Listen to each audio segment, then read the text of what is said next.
Hi, my name is Tammy Pham, and welcome to the Soul of Vietnam. Growing up, I didn't know very much about our past history. My parents didn't share a lot of the stories. Either they didn't remember, they were too scared, they didn't think it was relevant. So growing up, I was always very curious and very confused. Always trying to learn more about our history, learn more about facts, and unfortunately there's not a lot of stuff out there. Fortunately, this film, The Soul of Vietnam, shows us a brief history about our flag. It shows us about national anthem, how it transformed, and how symbolic about the spirit about the Vietnamese people. It's a great film showing various stories about people empowering various cities all around the world, today and in the past. I hope that you watch this film and enjoy. It's not only a great opportunity to learn more about ourselves and our nation, but it also empowers you to learn more about the Vietnamese culture so you can make right decisions about current issues today and in the future. I think it's very relevant not only for our nation, but also all issues in Middle East, Africa, and beyond. Because those that don't know the past are bound to repeat it. So if you enjoyed the film,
A nation is comprised of a national territory, a people, a common culture, a governmental authority, and its artistic and architectural monuments. A nation's flag is the product of a certain episode of history. It is the physical symbol of that nation and the spiritual symbol of that nation's history. The national anthem, which goes with the flag of that nation, represents the commitments made by that nation's citizens toward the fatherland. In April 1975, South Vietnam fell under the attacks of the North Vietnamese Communist Army. Following that event, some 2 million Vietnamese have left Vietnam in the next 10 years in one of the greatest exoduses of mankind.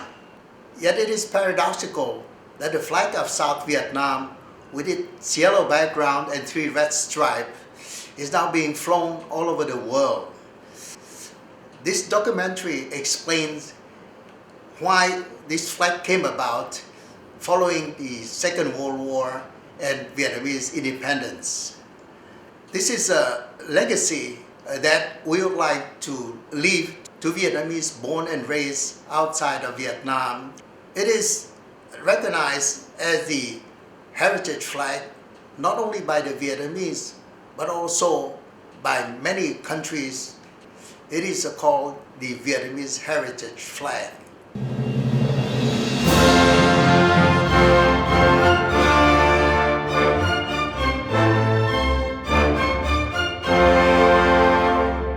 Starting in the mid-19th century, Vietnam came under the occupation of the French, who divided the country into 3 territorial units.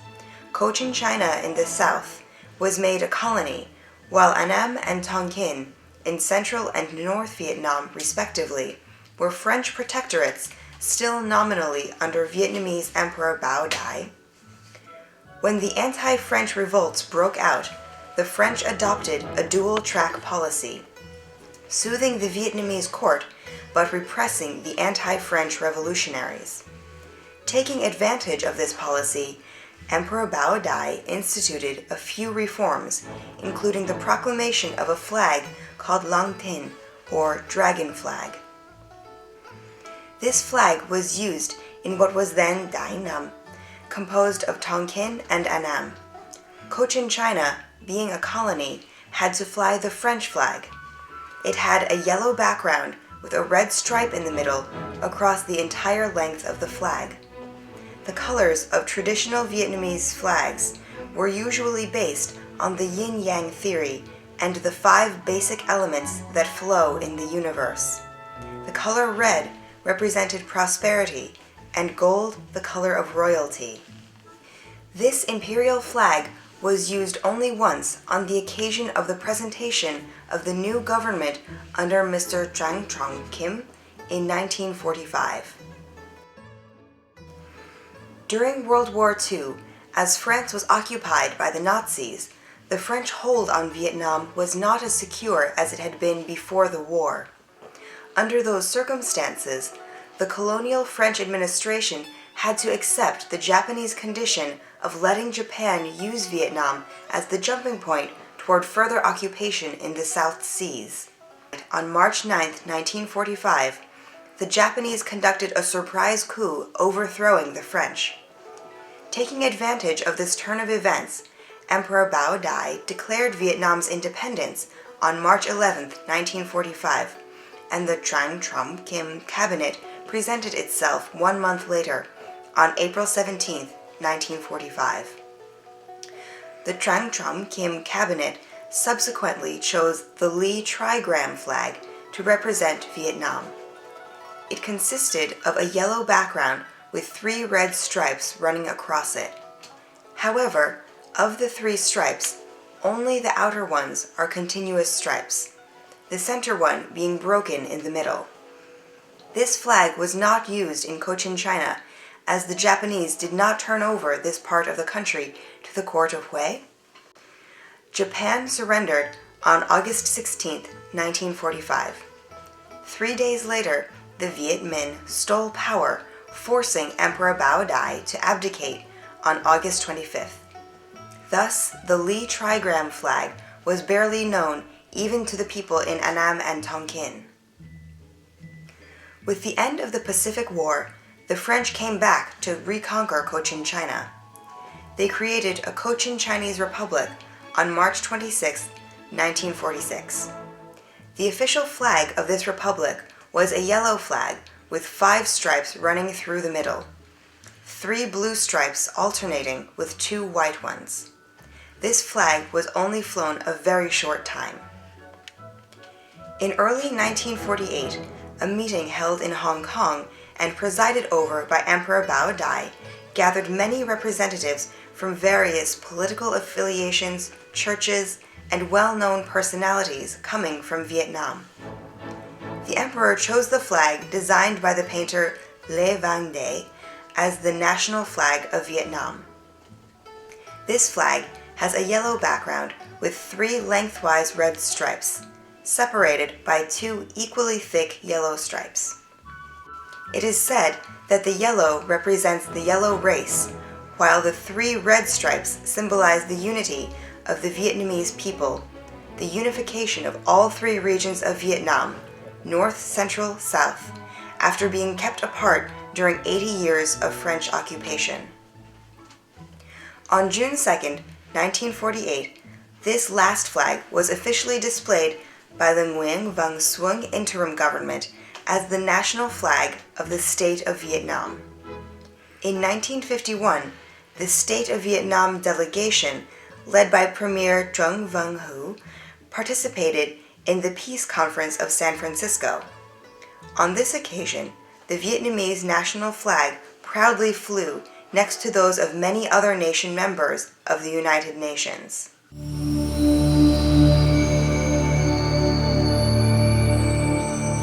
The flag of the Communist International is a hammer and sickle on a red field. The flag of the Russian army, when it grabbed power in 1917, was a yellow-rimmed red star.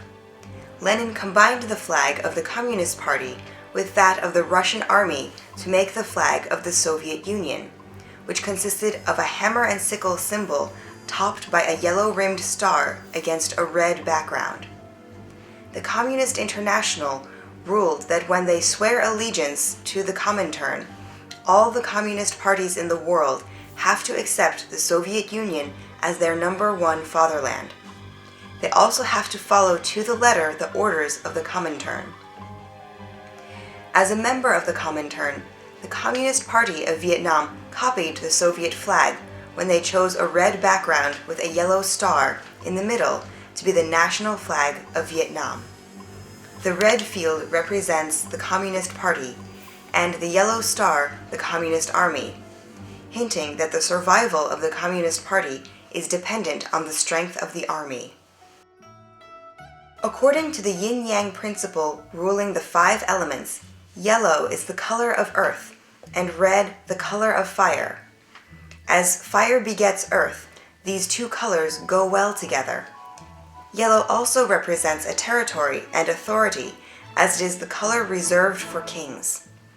For that reason, the colors of the Vietnamese flag, red and yellow, blend well and interact with each other, in the sense that the flag is meant to represent a free and independent nation, a developed country. In contrast, the red in the communist flag is overwhelming, as if it represents a whole field of fire or a sunburnt territory with only a tiny yellow patch, which necessarily leads to a dictatorial regime with no competition, no development, where the people have no freedom and no vitality.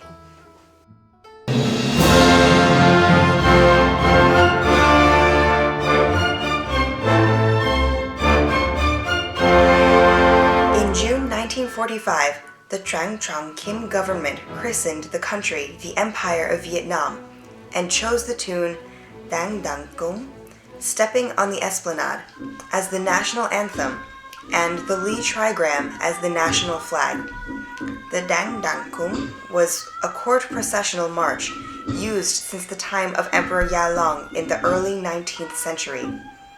The Truong Truong Kim government had commissioned a new lyric for the tune, but the work was interrupted when the government fell. When the Japanese overthrew the French on March 9, 1945, Vietnam became an independent nation, and the first government of an independent Vietnam was formed. The Trang Trong Kim government chose Vietnam Jewel of the East, written by Hung Lang, as its national anthem. The song resounded with a patriotic spirit, pledging to defend the nation even at the cost of sacrifice in the battlefield. This anthem was used in conjunction with the Lee trigram flag.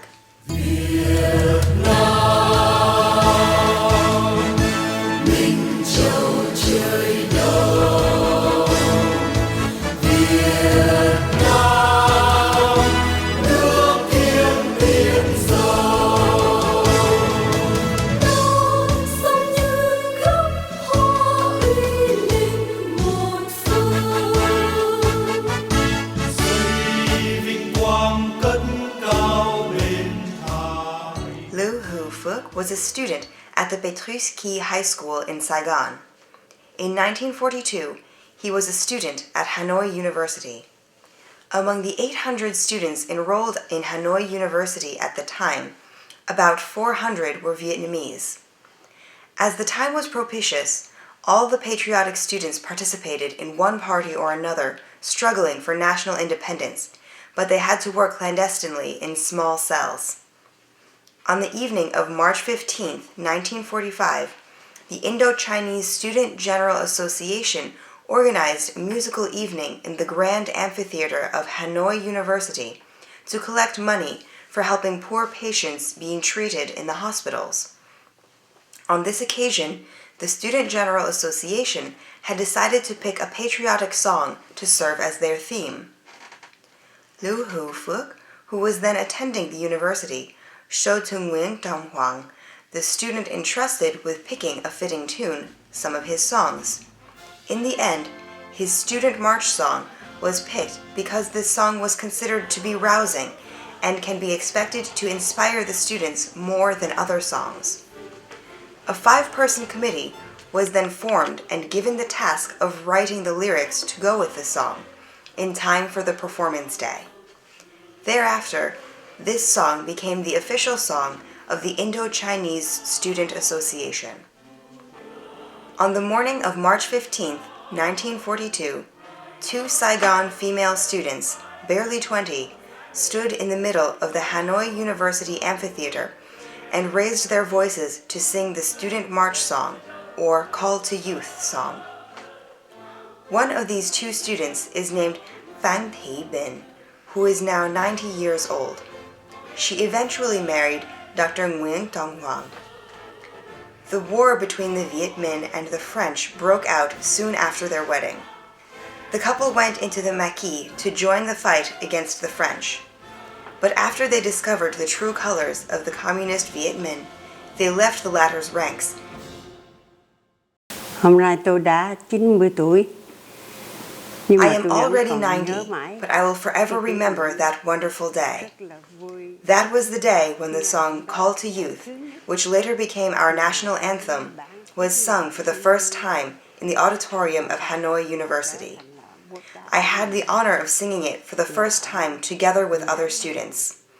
Happily, I still have the program of that premiere presentation on March 15, 1942.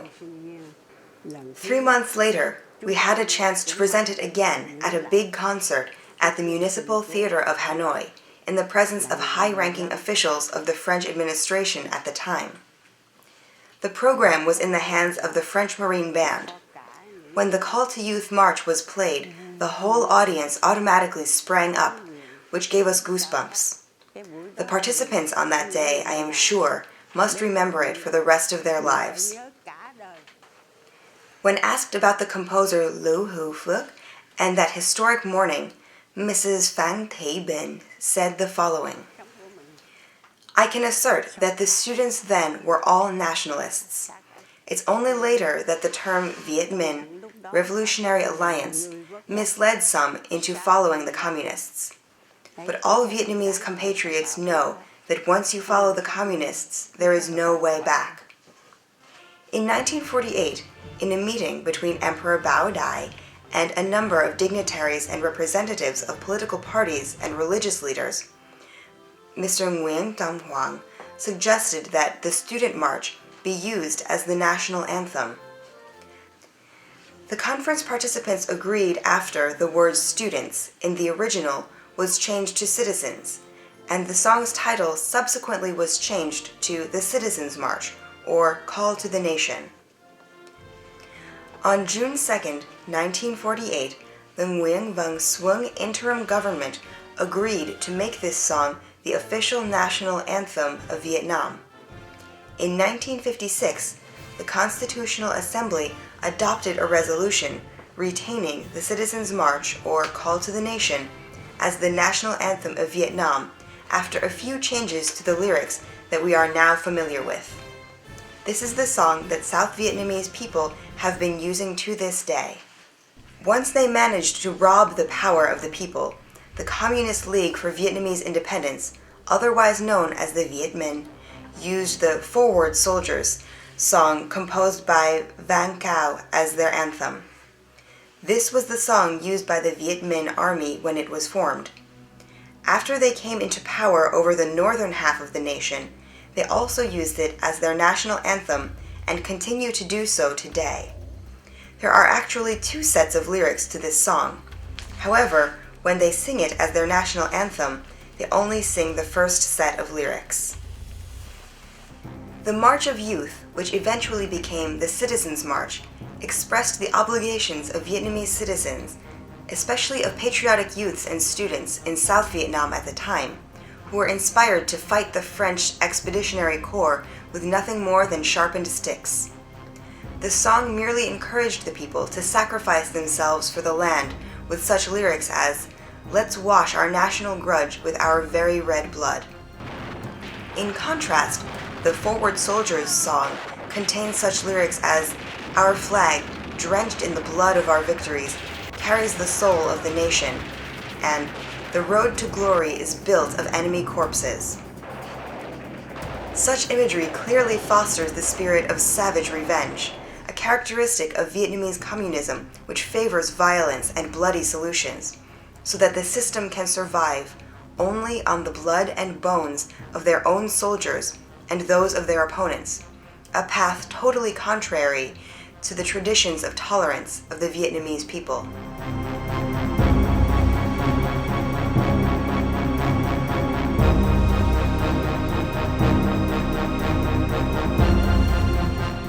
The Forward Soldiers song was the one played when the Viet Minh welcomed the return of the French to North Vietnam in accordance with the preliminary agreement of March 6, 1946.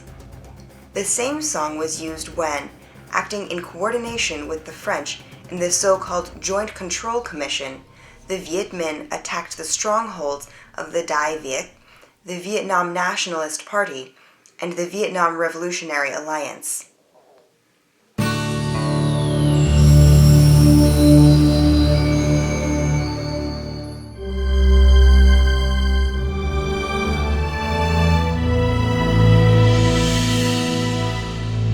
On July 20th, 1954, the Geneva ceasefire agreements were signed, dividing Vietnam into two nations. The North is the Democratic Republic of Vietnam, ruled by a totalitarian communist regime in obedience to the Communist International, which sought to turn the whole world red. Ho Chi Minh was the one entrusted with the task of conquering the South. Named the Republic of Vietnam, South Vietnam became a bastion of anti-communism in Southeast Asia. The government of the new republic had to assume the task of both nation-building and resistance against communism in order to safeguard the life of its people. As its rule firmed up and its armed forces strengthened, the population of South Vietnam knew a life of freedom and peace. And the yellow flag with 3 red stripes was flown everywhere, from the cities to the farthest, most isolated border posts.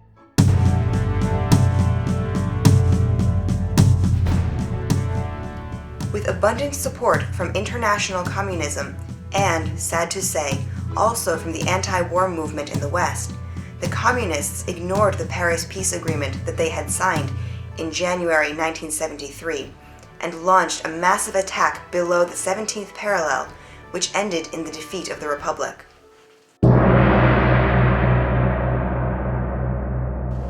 The South fell into the hands of the Communists on April 30th, 1975. The mass exodus of nearly 1 million North Vietnamese to South Vietnam in 1954 was repeated once more, this time to become one of the most tragic experiences of mankind. The largest exodus of people in the history of Vietnam, known as the Boat People Crisis.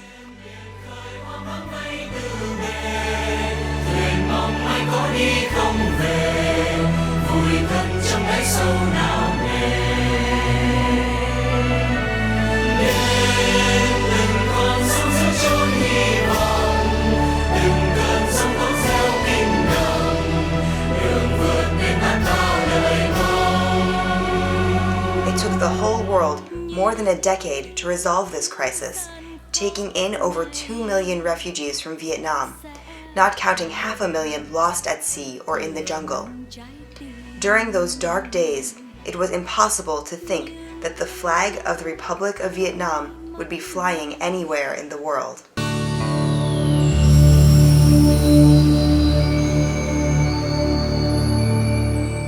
Yet, starting in the 1980s, the Vietnamese diaspora gradually organized itself, and the Vietnamese flag started to appear at community parties, in gatherings involving the host countries and international assemblies.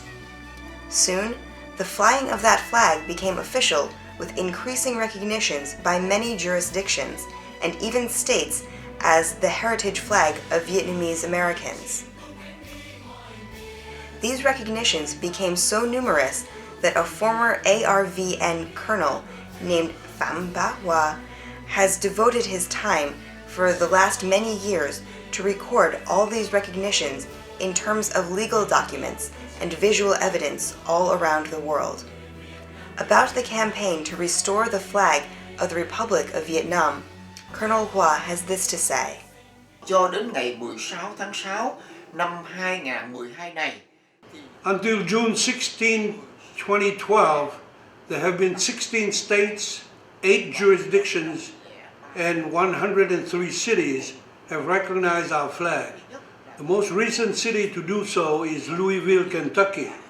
It officially recognizes our flag to be the traditional flag of the Vietnamese people and to be the symbol of Vietnamese freedom and democracy in America. In particular, among the states that have recognized our flag, there are 3 that have proclaimed a law about the Vietnamese national flag. They are Louisiana in July 2003, Ohio in 2010, and Virginia in 2008.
then Office of Migration rejected the communist demand that they represent the Vietnamese American community, the Vietnamese community of the United States has been participating in the International Culture Day Commission in New York since 2000.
On April 30th, 1975, after General Big Min surrendered, the whole army of the Republic of Vietnam laid down their arms.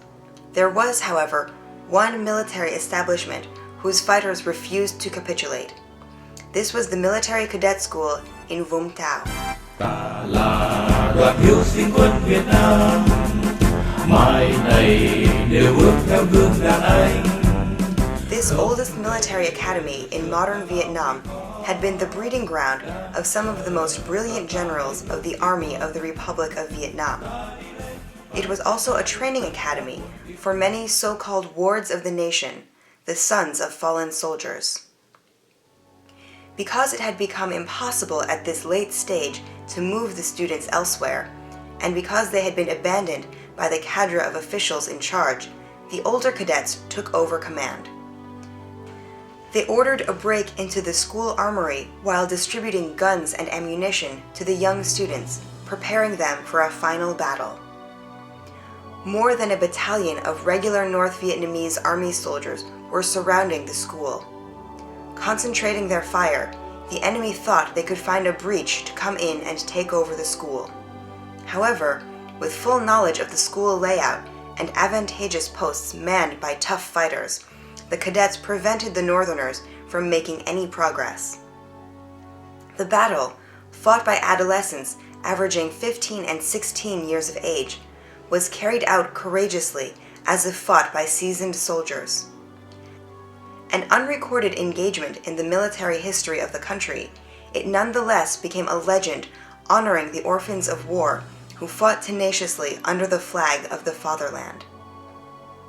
The next day, the communists had to persuade some authorities in town, accompanied by an officer cadre of the school, to open negotiations. The children finally agreed to turn over the school, but with the condition that they be allowed to perform a final ceremony to salute the flag. A group of cadets and 2 younger students stepped forward to the flagpole. All the others, without a word, stood up in their individual holes and trenches and joined in a passionate rendering of the national anthem. The flag was slowly pulled down in a sea of tears.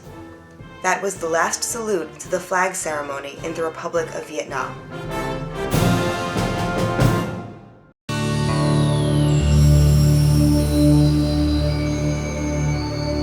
The central part of Alberta, Canada. It has a population of only 2,600, but it is well known among Vietnamese expatriates because it has displayed the Vietnamese national flag since 1984, thanks to the initiative of a Vietnamese young man named Tran Nam. Sorely missing his homeland whenever he looked up and saw the 10 flags displayed at Greenwood Park, he had succeeded in convincing the City Council of Sundre to let him purchase an 11th pole to fly the Vietnamese flag. Hiểu được nỗi niềm mất nước của tôi, Hội đồng thành phố thông cảm và bán cho tôi cục cờ đó với giá là 125 đồng. Ngày 11 tháng 10 năm 1984, tôi mua lá cờ Việt Nam treo tại đây cho tới tháng 7 năm 2007. Do những người nào đó nói rằng lá cờ này không thể nào đại diện cho một quốc gia và nằm ngang hàng với những hàng cờ quốc tế, lá cờ bị hạ xuống. Tôi được tin và lập tức điện thoại lên hội đồng thành phố xin cho cộng đồng Việt Nam và tôi lên điều trần.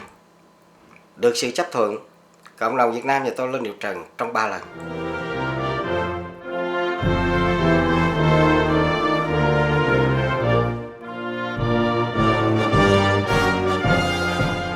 Lần cuối cùng, hội đồng thành phố bỏ phiếu quyết định với tỷ số 5/1, lá cờ Việt Nam được treo trở lại cho tới ngày hôm nay.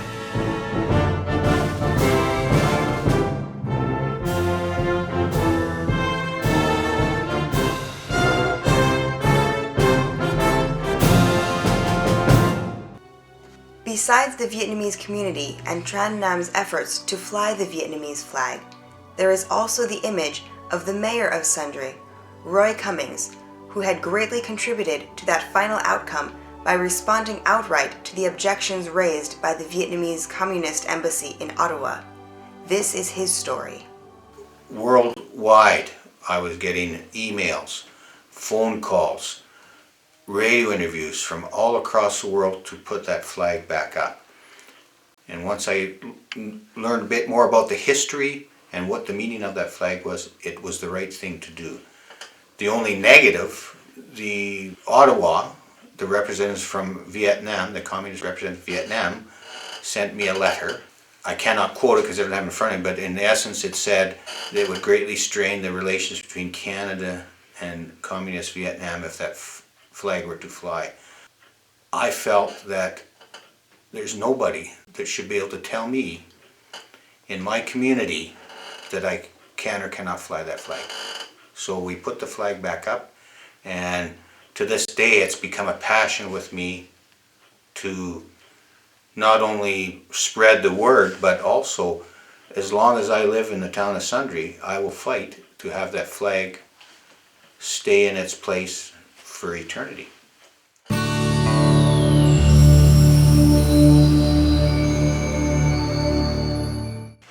Craig Van Hoy is a well-known mountaineering guide who led a 5-man expedition to conquer Mount Everest, the highest peak in the Himalayas.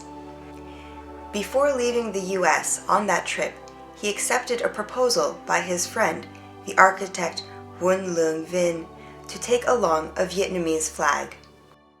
My family and I, we were fled Vietnam in 1975 from Saigon. At that time, I was 17 years old.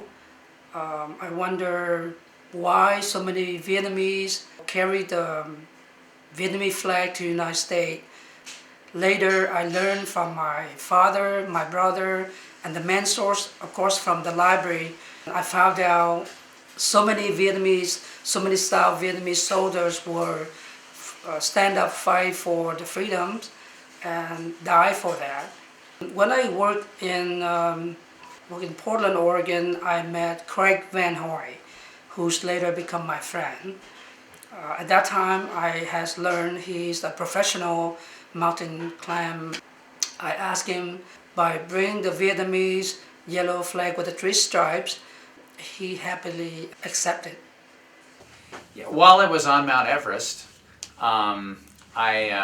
there were several different companies that were filming. There was folks from the IMAX Everest film that were there doing a film for Paramount Pictures, and other people. Local news station from Portland was following me, and the local newspaper, and they were all a part of that event of climbing Mount Everest in 2004. He said, "I took this flag to Mount Everest, not just for the Vietnamese refugee community, but also because I want to honor the 80 million Vietnamese inside Vietnam as well."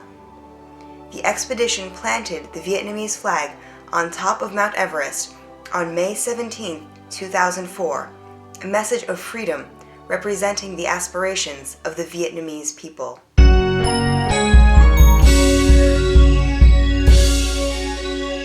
On Friday morning, August 8, 2003, a four-man official delegation from the Vietnamese embassy in Washington, D.C., went to Boston and requested a meeting with the Boston City Council to protest the recent resolution passed on July 30th by the council acknowledging the yellow flag with 3 red stripes as the symbol of the Vietnamese American community of Boston. When she learned of their coming, Diane Nguyen, the mayor's office coordinator in charge of relations with the Vietnamese community, went to see Mayor Thomas Menino. In July 30th, 2003, Boston Mayor Thomas Menino passed the resolution of the Republic of South Vietnam flag. He officially announced that this yellow with 3 red stripes flag is the Vietnamese community flag to raise in many public places. 3 years later, a group of people from Vietnamese embassy had requested to meet Mayor Menino to discuss about the flying Republic of South Vietnam flag in Boston. So one of the city councilor at large, she accepted to have a quick meeting with them in her office. She listened to what they had to say. She then answered them that the issues of the Republic of South Vietnam decided by resolution. Once it had determined, it could not be changed. She told them that the long Vietnamese community, the long establishment, the Vietnamese community has contributed a great deal to the city of Boston. She also told them that she's very familiar with the current situation in Vietnam where the human race is not being respected. They do not have a thing to say about this. So she opened the door and politely showed them the way out.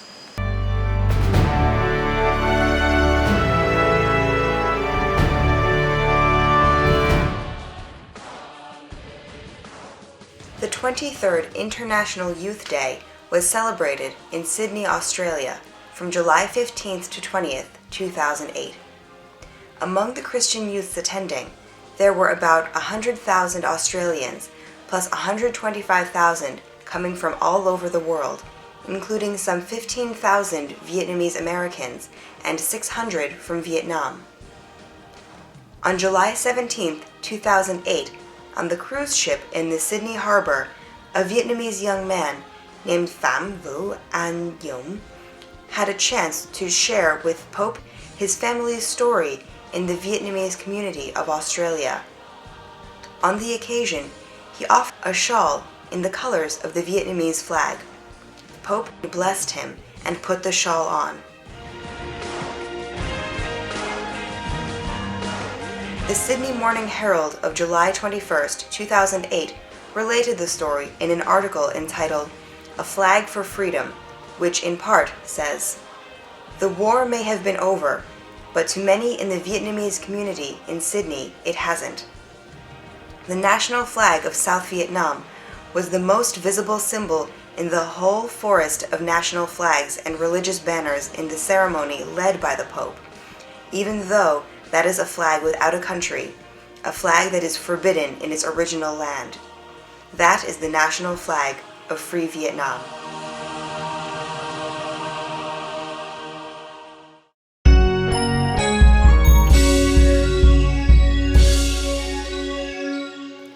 Abilene Christian University in Texas, March 2009. The red Vietnamese communist flag was displayed in the campus of the university. A sophomore student in marketing, Nguyen Vu Quang An, at first quietly lobbied with the university authorities to take it down. After several meetings, she got a chance to meet with the president of the university. She told him right away, "I wish to see that flag taken down. It is because of that flag that I came to the U.S., for all their crimes are unacceptable." The president told her, "Since there is no longer a Republic of Vietnam, their flag no longer exists." But she retorted, "It's true that there is no longer a Republic of Vietnam, but the soul of that republic is still standing right here and everywhere the Vietnamese are resettled in the United States." After that, the communist flag was taken down and replaced by the yellow flag with 3 red stripes. Looking back at the history of the world, it seems that there is yet a country that no longer exists, but its flag still flies bravely all over the world, as in the case of the Vietnamese yellow flag with 3 red stripes. Today, the Vietnamese diaspora continues to lobby local and national governments to expand the space in which the Vietnamese national flag can fly. After 1975, realizing the evil that is communism, the southern Vietnamese did everything they could to find freedom anywhere in the world. Fortunately, the countries in the free world have opened their arms wide to receive them.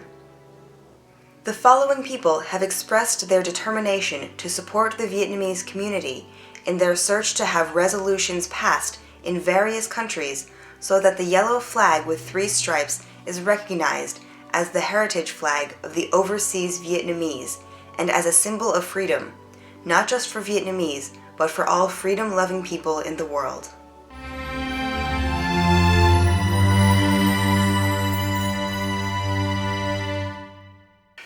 Actually, they fled to freedom, and at the risk of their lives, and so it's a very, very costly item, and it's very meaningful to them, and you would for certainly want to have that information readily available to the next generation of Vietnamese and to the rest of the world. And we need to really cherish that. People have died for that, and we want to support that. The reason that I'm here today is so I can learn more about the history of the Vietnamese flag. I want everybody, all the younger generation, to learn more about the background of why there's a Vietnamese flag, have a yellow background and a 3 red stripes. So I encourage all the young people to view this film, to learn more about Vietnam and about the flag. Very honored to be here today and to learn about history of Vietnamese, of the Republic of Vietnamese. And from now on, I promise to myself that I will go out there and share my experience and my knowledge with you guys, and hopefully we can lend a hand to the Vietnamese people in Vietnam so they can have human rights and freedom. Hopefully someday that flag will fly in Vietnam.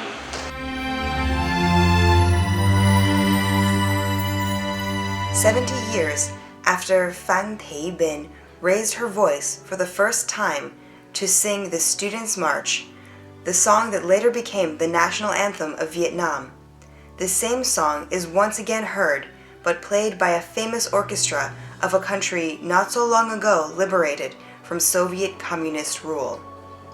The Ukrainian National Presidential Orchestra has agreed to interpret the national anthem of Vietnam as a symphonic work. The composer Lê Văn Khoa is well known for his numerous valuable contributions to the music of Vietnam. He received several awards inside Vietnam before 1975 and has received other honors outside Vietnam in the years that followed. Quốc thiều và quốc ca nó mang tính chất dân tộc, nó mang cái hồn dân. A national anthem, whether played instrumentally or sung, carries the national spirit. It is the very soul of that nation.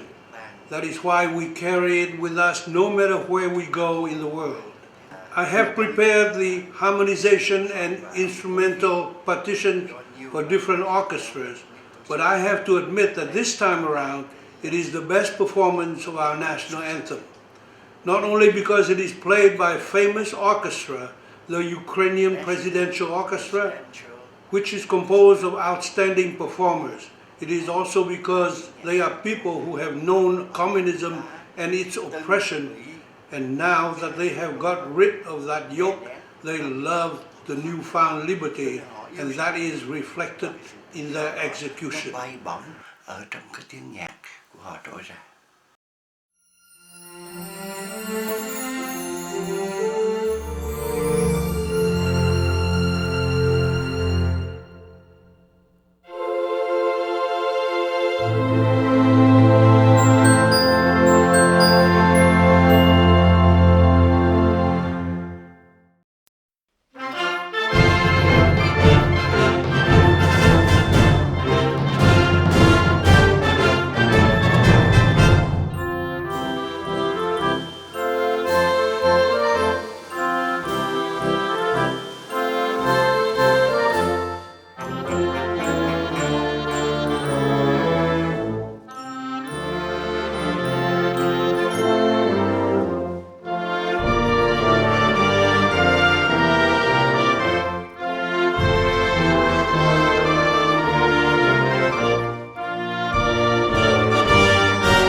mái nhà cờ vàng bay phất phơ. Bên mái hiên ta ngồi chuyện trò, khoai nướng thơm hương tình ruộng đồng. Con thơ ngoan hiền ê đánh vần, VN là Việt Nam kiêu hùng. VN là Việt Nam kiêu hùng. Em vẫn mơ một ngày nào anh với em chung tình bạc đầu, trên quê hương nghèo trong khu rừng già, trước mái nhà cờ vàng bay phất phơ. Bên mái hiên ta ngồi chuyện trò, khoai nướng thơm hương tình ruộng đồng. Con thơ ngoan hiền ê đánh vần, về